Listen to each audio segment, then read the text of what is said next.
Hello, everybody. Welcome back to Trillium Tarot. This is Stephanie, and I'm so thankful that you are checking out this video. For this one, I am going to flip through a deck or a project that I supported on Kickstarter called Tarotorial Expanded. And the particular set that I got came with a beautiful, really thick hardcover book. It contains a lot of information. And as you'll see on these cards, it's a description of, again, a lot of information. It includes the meaning for the upright position. It has the astrological associations, numerology, zodiac, element, number. If you flip it over, and if you read reversals or want to learn to read reversals, it has information about what the reversal of the card means in the appropriate position, when you flip it over. So a lot to absorb with this deck. I will say that the details on this deck are absolutely beautiful. You can see the edging, which is strangely important to me for some reason. I like my decks to be beautiful as well as functional.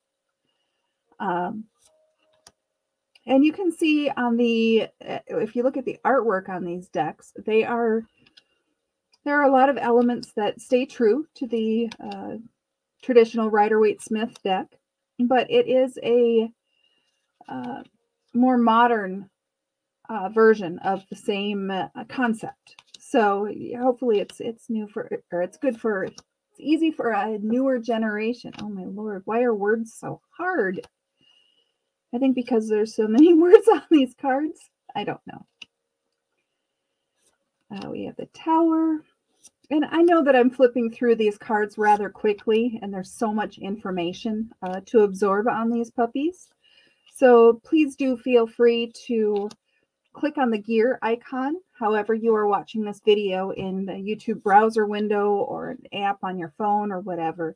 If you click on the gear icon, you can adjust the playback speed. So you can either speed it up so I sound like a chipmunk as I'm flying through cards, or you can slow it way down and mute me entirely and pause it to look in more detail at the individual cards that interest you the most.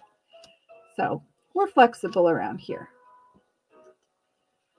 I love the piano music, but when it gets really dynamic, I just have to turn it down, and then I realize I'm not really hearing the music anymore. Oh well, that's okay. Just knowing it's there in the background makes me happy. The cardstock, sometimes I get questions about the cardstock. I really like the stock on these cards. It's going to stand up to shuffling and flipping through and use. Some of the edges on the card feel a little bit. It's really subtle. Just once in a while, my finger will catch on the edge of the card. I don't know if that has to do with the gilt edging or the way it was cut. Doesn't happen very often, but once in a while, I find one of those spots. Otherwise, I really love the quality of this deck. It is definitely on thicker cardstock than a lot of my other decks because just the box is thicker than some of the, I don't want to say less expensive, but some of the more mass-produced decks, shall we say. I really like it when the artist is able to make their own decisions about the cardstock and the edging and what they want to do to personalize their project, rather than having it be decided by a marketing department in a corporation. I greatly prefer to support individual artists whenever possible. And on that note, we are coming to the end of the Suit of Pentacles. I will find a link and include information about where to find this deck if possible. If you manage to find it in the store, or if you ordered on Etsy or whatever, let me know what you think of the deck in the comments below the video. I would love to hear that. And it does help with the YouTube algorithm too. So please thumbs up, leave comments, and remain engaged as much as possible. I greatly appreciate it. I look forward to the next video.